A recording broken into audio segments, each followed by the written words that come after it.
Selamat datang di channel Pemuja Malam. Jangan lupa like, share, and subscribe ya.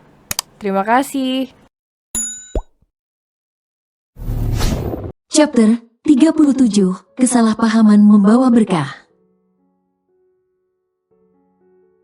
Kok kamu cepet banget pulangnya, Bel?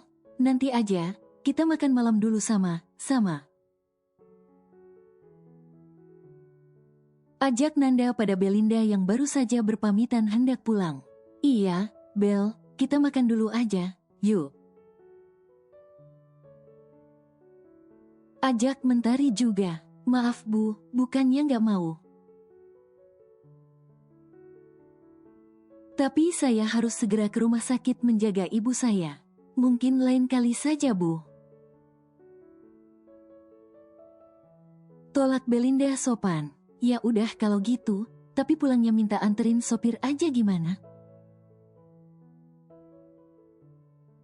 Tawar Nanda. Ah, nggak usah, Bu. Saya bisa pulang sendiri. Tolak Belinda lagi. Gervario yang mendengar kalau Belinda berpamitan hendak pulang, lantas tersenyum lebar. Yo, anterin gih Belinda ke rumahnya, lu mau kan? Seru Gervario sambil melemparkan kunci mobilnya. Dengan senang hati, seru Dario tak kalah girang. Membuat kedipan penuh tanya dari Nanda dan Gatan yang belum paham tujuan putranya. Tidak usah Tuan, saya tidak ada penolakan. Tegas Gervario membuat Belinda menghela nafasnya sambil melirik Dario yang sedang cengar-cengir. Setelah mengatakan itu, Gervario pun masuk sambil merangkul pundak Mentari. Jaga Belinda baik, Dario. Awas kalau kamu macam, ancam Mentari sambil memicingkan matanya dengan sorot mata menggoda. Dario yang paham malah cengengesan. Sepertinya banyak yang mendukungnya untuk menaklukkan hati Belinda. Semangat Dario, fighting, Lombok menantimu. Seru Jeanara heboh. Pasti, balas Dario sambil mengangkat sebelah tangannya meninju udara. Membuat Belinda mengerutkan keningnya. Lombok. Gumam Belinda penasaran dengan apa yang barusan diteriakkan Jeanara. Ada apa dengan Lombok? Belinda tanya pada dirinya sendiri. Sedangkan Dario justru tersenyum penuh arti. Mobil yang dibawa Dario telah berhenti tepat di depan kontrakan milik Belinda. Belinda pun bergegas turun sebelum Dario melakukan adegan romantis. Seperti membukakan seatbelt, membukakan pintu mobil untuknya. Dan mempersilahkan dirinya turun. Bolehkan Belinda ke keran? Tapi, Belinda sadar diri, dia tidak seistimewa itu. Pasti Dario hanya berniat main saja dengannya, bukan? Mana mungkin laki seperti Dario serius terhadapnya? Memangnya apa menarik dari dirinya? Nggak ada. Kata siapa kamu nggak menarik? Bagi orang lain mungkin iya, tapi bagiku kau sangat menarik.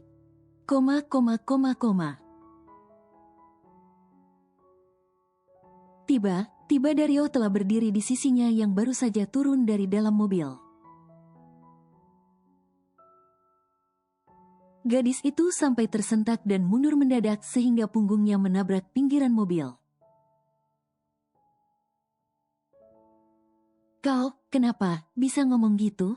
Emangnya aku udah ngomong apa?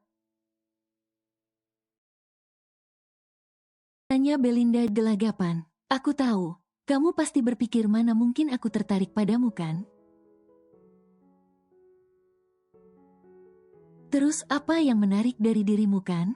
Jangan terlalu menilai rendah dirimu sendiri. Bagaimana orang lain akan menilaimu tinggi bila dirimu menganggap rendah dirimu sendiri? Tukas Dario dengan sorot mata tajamnya membuat Belinda menganga mengapa Dario bisa tahu apa yang ia pikirkan. Ia tak sadar, dirinya menggumamkan itu di bibir, bukan di hati. Wajar aja Dario tahu sebab ia mendengar dengan telinganya sendiri. Dario sampai terkekeh sendiri melihat wajah cengok Belinda yang heran. Bagaimana ia tahu apa yang ia tadi pikirkan? Udah, buruan mandi sana, entar aku antar ke rumah sakit. Nggak usah, aku bisa pergi sendiri. Nggak, pokoknya aku yang anterin. Aku nggak mau calon istriku pergi seorang diri malam begini. Gimana kalau calon istriku yang cantik tapi datar seperti beton diculik cowok cakep? Bisa aku nggak jadi nikah dong? Wah, bisa beneran jadi jodi dong?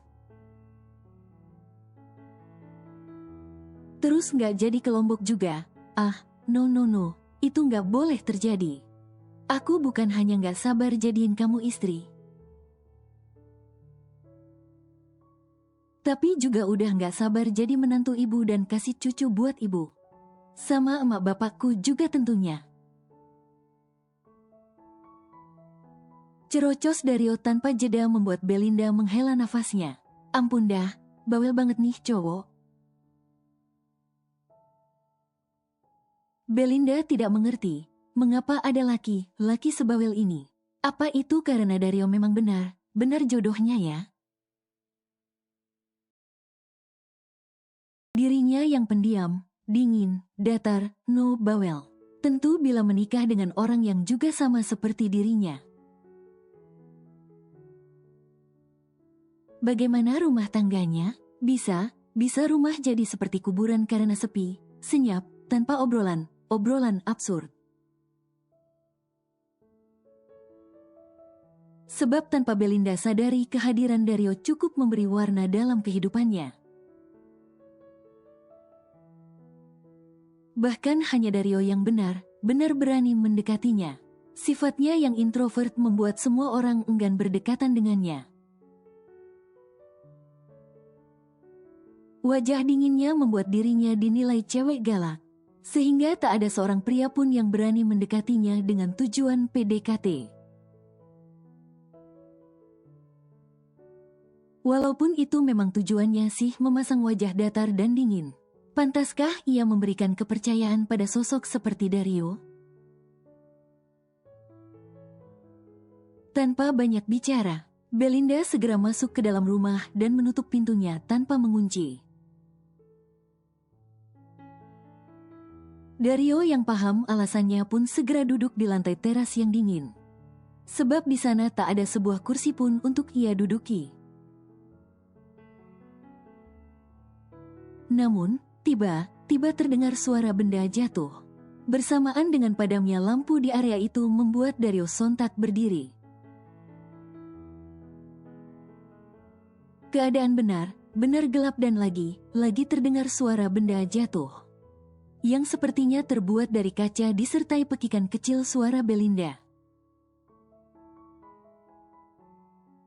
Dario pun segera merogoh ponsel di dalam kantong celananya dan menyalakan power on. Setelahnya, Dario menyalakan senter di ponselnya. Kemudian masuk begitu saja untuk mencari sosok Belinda. "Nda, kamu di mana?" tanya Dario sambil berjalan hati mencari keberadaan Belinda. "Nda, apa yang terjadi? Kamu kenapa dan di mana?" tanyanya panik. "Ah, aku nggak apa-apa. Kamu Keluar saja, Shush, jawab Belinda seraya mendesis. Tapi Dario masa bodoh, ia terus masuk. Hingga akhirnya menemukan sosok Belinda yang sedang ragu untuk melangkah.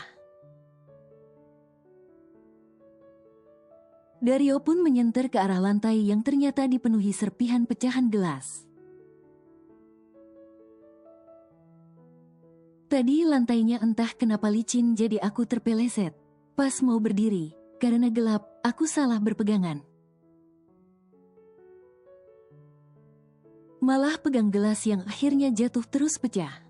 Jelas Belinda refleks padahal Dario belum bertanya sama sekali. Kamu tetap di sana, titahnya sambil mencari celah lantai yang tidak terdapat serpihan beling untuk mendekati Belinda. Kemudian ia meraih Belinda ke dalam gendongannya, sebab ia melihat kaki Belinda ada yang tertusuk pecahan gelas. Baru saja Dario melangkah beberapa langkah dengan Belinda berada dalam gendongannya.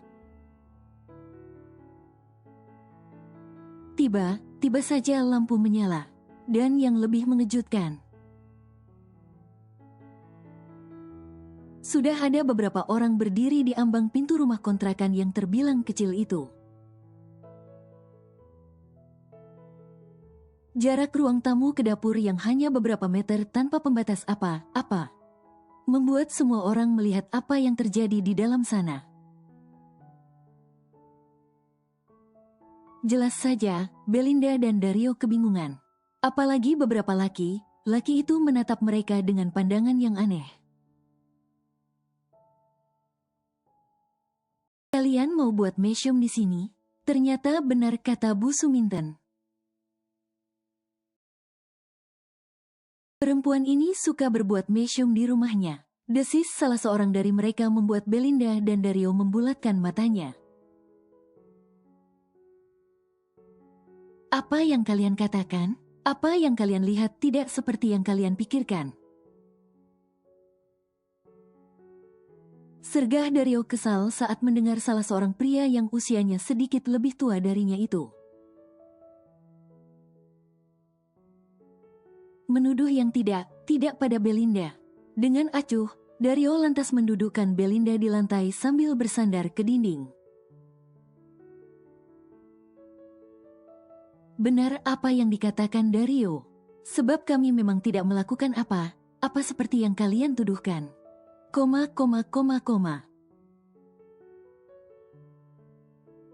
Belinda ikut menyuarakan kekesalannya. Sudahlah, gak perlu menyangkal lagi.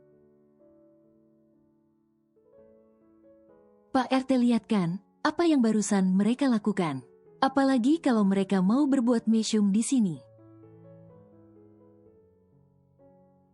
Imbuh Bu Suminten yang tiba saja muncul. Bu Sum, ibu apaan sih? Kapan saya mesyum? Ibu lihat kaki saya. Tunjuk Belinda pada kakinya yang masih tertancap pecahan gelas. Dario hanya membantuku agar tidak kembali menginjak pecahan gelas. Bukannya mau berbuat yang tidak seperti yang ada di otak kotor Buksum. Bentak Belinda geram. Bu, saya bisa memperkarakan Anda karena telah menuduh kami yang tidak.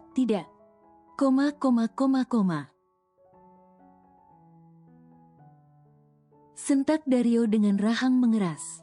Sudah, ini sudah larut. Sebaiknya kita bicara baik, bukannya bertengkar kayak gini. Bukannya masalah selesai, yang ada malah memperkeruh. Imbuh Pak RT mencoba melerai pertengkaran itu.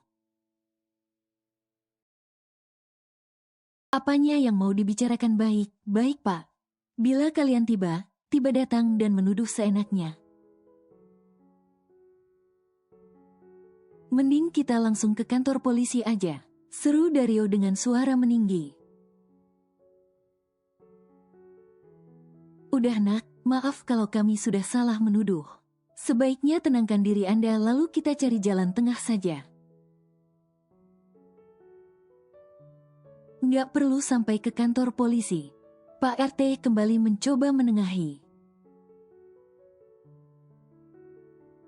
Nikahkan saja mereka Pak, atau usir dari sini. Seru suara dari luar menambah kehebohan di dalam sana. Iya Pak, jangan percaya omongan pasangan mesum itu. Paksa nikah mereka atau mereka harus pergi dari sini segera. Timpal yang lainnya membuat mata Belinda dan Dario melotot. Bu Suminten yang sudah ketir pun ikut menimpali. Kalau memang kalian bukan pasangan mesum, segera nikahi Belinda. Kami tak mau perbuatannya ditiru anak gadis di sini.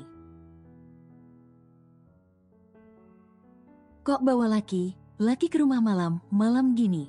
Wajar aja kan orang mikirnya macam-macam. Kelit Bu Suminten sekaligus untuk mengamankan dirinya. Sebab dirinya lah yang mengundang Pak RT ke sana. Bukan tanpa alasan, putranya seringkali menanyakan tentang Belinda. Bahkan ia sering melihat putranya mencuri pandang pada Belinda. Belinda memang acuh tak acuh, tapi tetap saja Bu Suminten tak suka. Alasannya karena Belinda miskin dan ia tak ingin mempunyai menantu miskin. Karena itu, Bu Suminten memfitnah Belinda agar anaknya berhenti menaruh rasa pada Belinda yang miskin. Mendengar seruan tersebut, entah mengapa justru membuat Dario tersenyum lebar. Sebuah ide seketika melintas di benaknya. Baiklah, meskipun sebenarnya kita memang tidak melakukan apa-apa. Kalau dengan begitu bisa membersihkan nama baik Belinda, saya bersedia menikahinya. Ujar Dario tanpa keraguan sedikit pun membuat mata Belinda terbelalak. Belinda sampai lupa kakinya masih tertancap pecahan gelas. Ia terlalu terkejut dengan apa yang barusan terjadi. Begitu pula apa yang barusan Dario sampaikan. Heh, apa yang kau? Sudahlah, Nda, lebih baik kita turuti permintaan warga RT kamu ini. Demi kamu, demi ibu, aku bersedia menikah denganmu. Potong Dario yang disetujui semua warga yang turut hadir di sana. Belinda mengatupkan mulutnya kesal. Bisanya Dario mengambil keputusan secara sepihak seperti ini. Tapi Belinda bisa apa lagi? Ia hanya bisa pasrah, apalagi seruan warga di luar sana kian ramai. Ia seolah digerebek karena memang telah melakukan perbuatan yang iya. Padahal tidak sama sekali. Selepas makan malam, Gervario dan Mentari menemani Asa di kamarnya. Seminggu tidak bertemu secara langsung dengan putrinya, membuat rasa rindu kian membuncah. Ya, Gervario bukan hanya merindukan sang istri, tapi juga buah hatinya. Putri kecilnya yang sangat ia cintai. Sampai kapanpun, ia akan terus menyayangi anak-anaknya. Meskipun tak lama lagi mereka akan dikaruniai sepasang bayi mungil dari Mentari. Ia akan tetap mencurahkan cinta dan kasihnya untuk anak-anaknya tanpa membedakan sama sekali. Mereka adalah anugerah yang diberikan Sang Pencipta. Takkan ia sia-siakan anugerah itu dengan mengabaikan apalagi pilih kasih. Ia harap anak-anaknya tumbuh dengan penuh cinta dan saling mencintai. Terlepas mereka lahir dari rahim yang berbeda. Gervario pun merasa amat sangat bersyukur. Sebab telah dikaruniai istri yang bukan hanya cantik fisik tapi juga hati. Ia begitu menyayangi putrinya seperti menyayangi putrinya sendiri. Bahkan Mentari tak pernah melewatkan satu hari untuk membuatkan putrinya sarapan pun bekal agar putrinya dapat merasakan bahwa ia benar dicintai ibu sambungnya itu. Apalagi setelah mendengar curahan hati putrinya waktu itu, yang mana ia merasa khawatir Mentari tidak benar menyayanginya. Dan akan tidak menyayanginya lagi setelah memiliki anak yang lain. Semenjak itu, Mentari kian mencurahkan kasih sayang dan perhatiannya pada sang putri. Agar ia merasa benar dicintai setulus hati. Sweetheart, I miss you so much. Bisik Gervario seraya mengecupi leher putih Mentari. Mentari yang sedang duduk di depan meja riasnya seraya mengaplikasikan skincare malamnya. Tanpa sadar melenguh saat lehernya dikecup dan dihisap oleh sang suami. Bang. Lenguh Mentari. Leher merupakan salah satu tempat sensitif bagi Mentari. Jadi sangat wajar bila ia langsung melenguh. Saat bibir Gervario mulai menjelajahi kulit lehernya, pun lidah nakal Gervario yang menjilati kulitnya dengan gerakan seduktif. Tapi mau jenguk dedek, boleh? Bisik Gervario lagi. Nafas hangat Gervario menerpa telinga Mentari. Membuat calon ibu itu memejam dengan bulu kuduk yang sudah meremang. Mau jenguk dedek atau main sama Sofia? Desis Mentari seraya menikmati sentuhan demi sentuhan. Dan sapuan hangat lidah sang suami di permukaan kulitnya.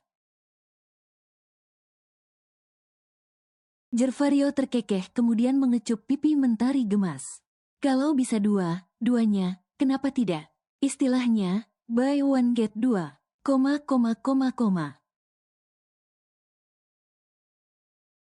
Gervario terkekeh setelah mengatakan hal tersebut. Sedangkan Mentari justru mesem. Kehamilannya memang sering membuat hasratnya meluap. Seminggu tidak merasakan belayan mesra dari sang suami. Membuatnya harus meredam sendiri gairah yang tak tersalurkan itu. Emang gak capek? Abang gak jet lag gitu? Capek sih, tapi rasa capek abang akan menguap seketika setelah bisa main sama Sofia. Sofia kamu itu bikin candu, tahu nggak? Kangen banget sama kamu sama servisan Sofia juga. So, abang bisa kan bertemu dedek dan bermain dengan Sofia malam ini? As you wish, suamiku sayang. I'm your. Sontak saja jawaban Mentari dengan nada sensualnya membuat libidonya makin menanjak. Apalagi saat Mentari mulai mengalungkan kedua lengannya di lehernya. Tanpa babi bu, Gervario langsung menggendong Mentari. Seperti anak koala yang bergelantungan di tubuh induknya, dan membawanya ke sofa panjang di kamar mereka. Mentari pasrah, ia pun sudah sangat merindukan kegiatan menyenangkan ini. Apalagi Gervario begitu pintar memuaskannya. Ia seakan begitu hafal titik sensitif di tubuhnya, sehingga hanya dengan permainan jemarinya saja sudah mampu membuai hingga membuatnya melayang tinggi. Kini, Gervario telah duduk di sofa dengan Mentari berada di atas pangkuannya.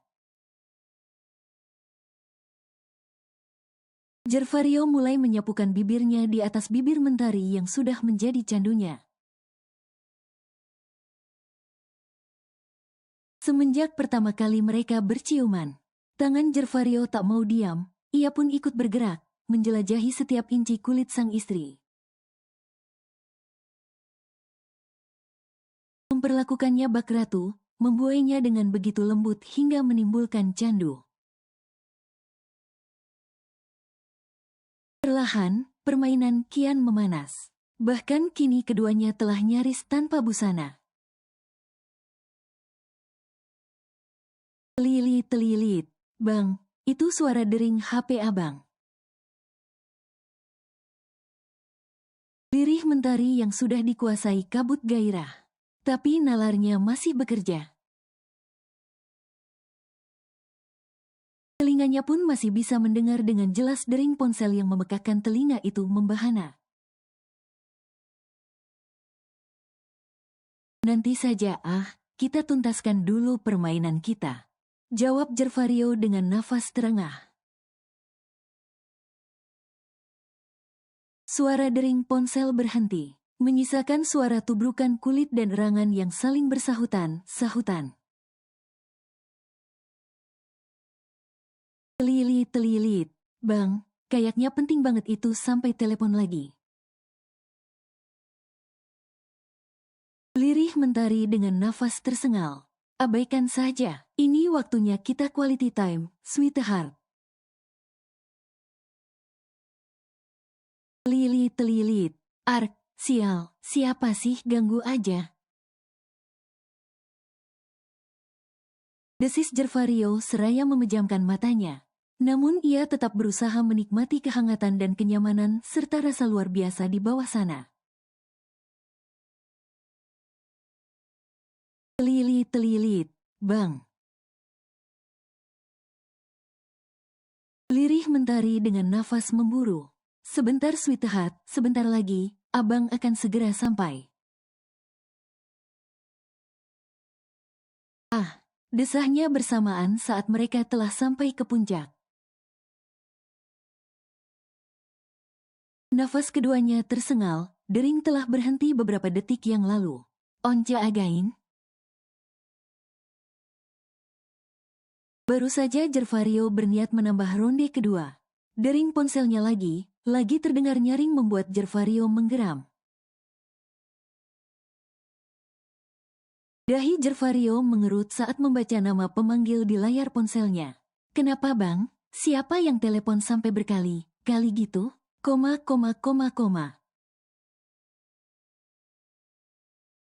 Mentari mendekat seraya menutupi tubuhnya dengan selimut.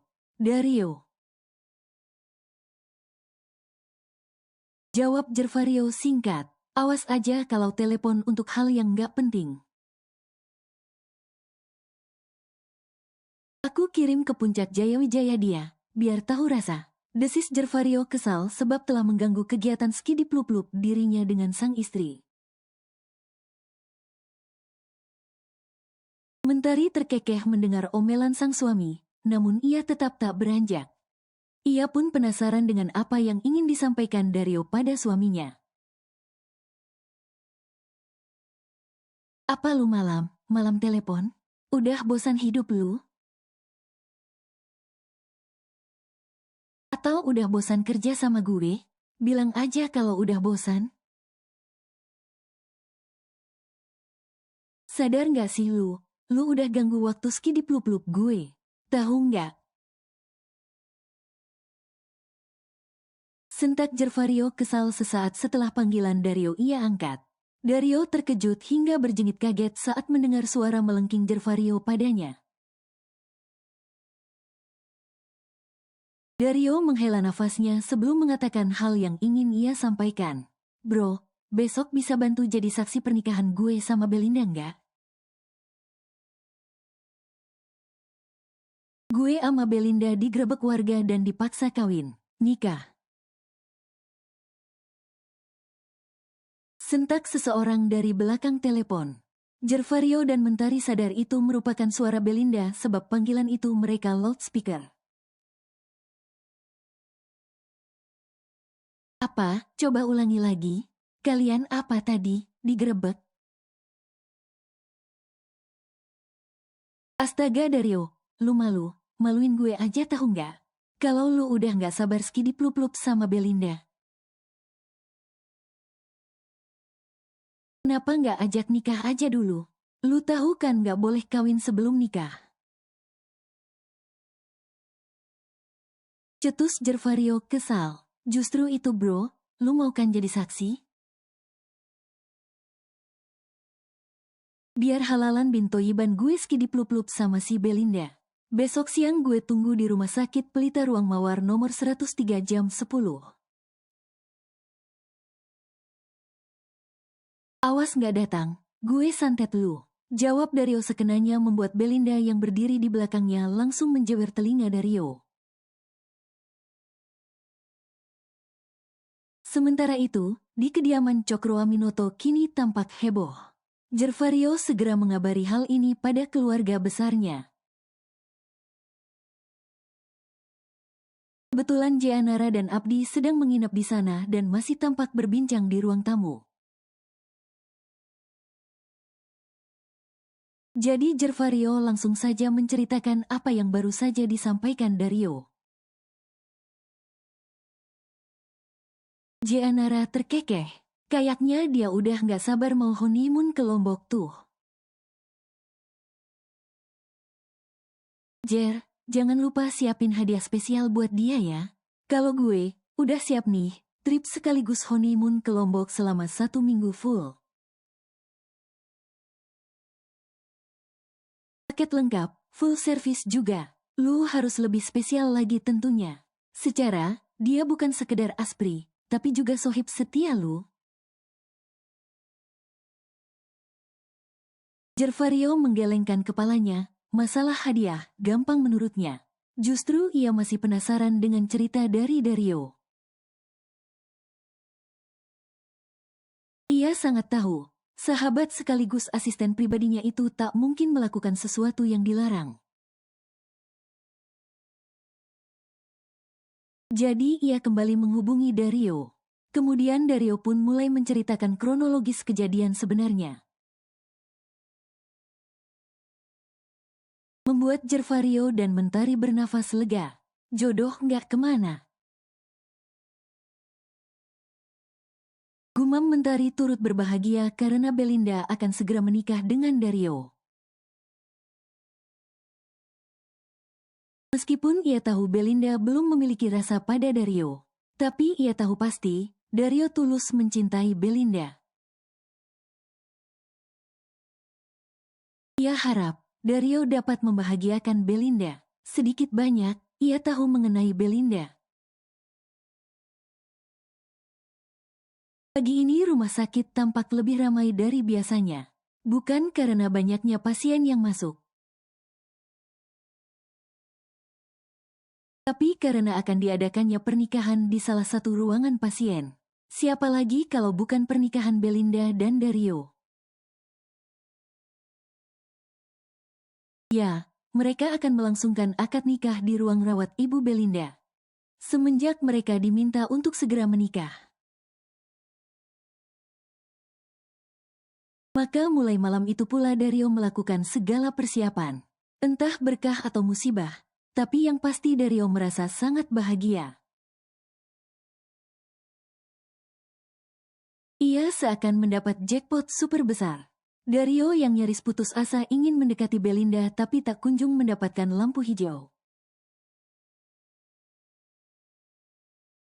Justru mendapatkan kesempatan tak terduga. Dalam hati, Dario berterima kasih pada sahabat sekaligus atasannya. Sebab berkat titahnya yang memerintahkan dirinya mengantarkan Belinda pulanglah.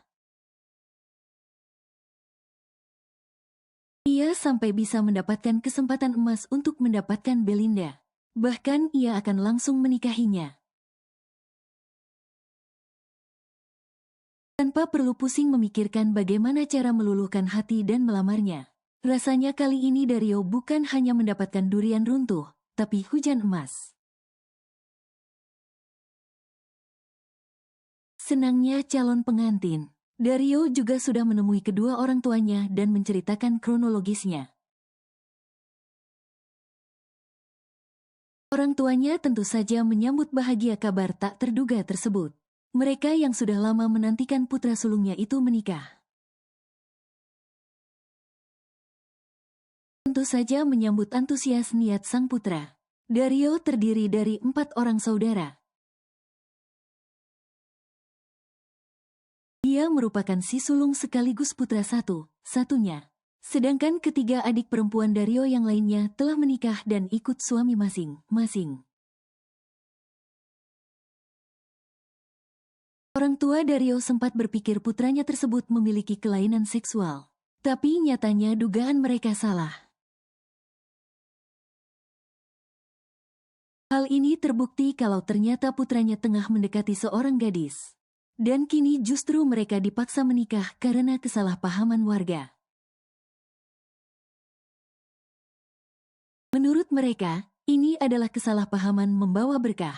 Oleh sebab itu, malam itu juga orang tua dan saudara Dario mempersiapkan segala hal. Untuk menikahkan Dario dengan pujaan hatinya. Dario juga sudah menemui Ibu Belinda pagi sekali. Dan menceritakan perihal kesalahpahaman warga pada mereka. Yang berakhir dengan keputusan ia yang akan segera menikahi Belinda. Keputusan yang alih menyelamatkan nama baiknya. Padahal itu memang yang Dario inginkan. Dasar licik bin cerdik, sambil menyelam minum air. Nak, bisa ibu bicara berdua denganmu?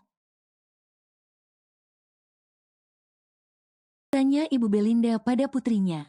Hari masih menunjukkan pukul 7 pagi, sedangkan akad nikah akan dilakukan pukul 10 pagi. Dario yang paham Belinda dan ibunya membutuhkan waktu untuk bicara berdua. Segera pamit undur diri untuk mempersiapkan segala sesuatunya. Ibu mau ngomong apa? Tanya Belinda lembut setelah memastikan Dario benar-benar pergi. Tentu mereka membutuhkan privasi dan tak ingin orang lain ikut campur dalam pembicaraan mereka. Belinda bertutur dengan sangat lembut dan santun, sikap yang hanya ditujukan pada sang ibu. Ibu Belinda lantas meraih tangan Belinda dan menggenggamnya erat. Nak, ibu tahu kamu masih trauma dengan apa yang dilakukan ayah pada ibu di masa lalu.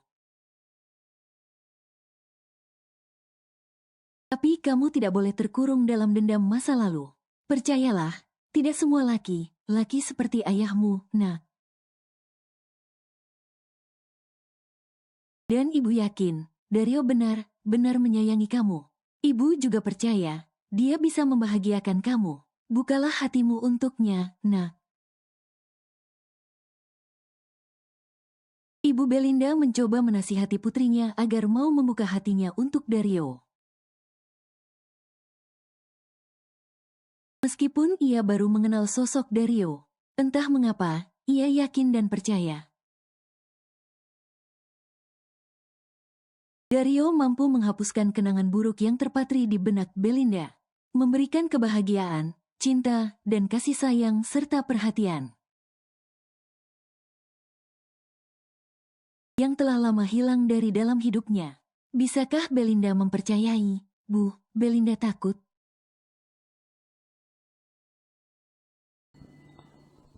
Bersambung.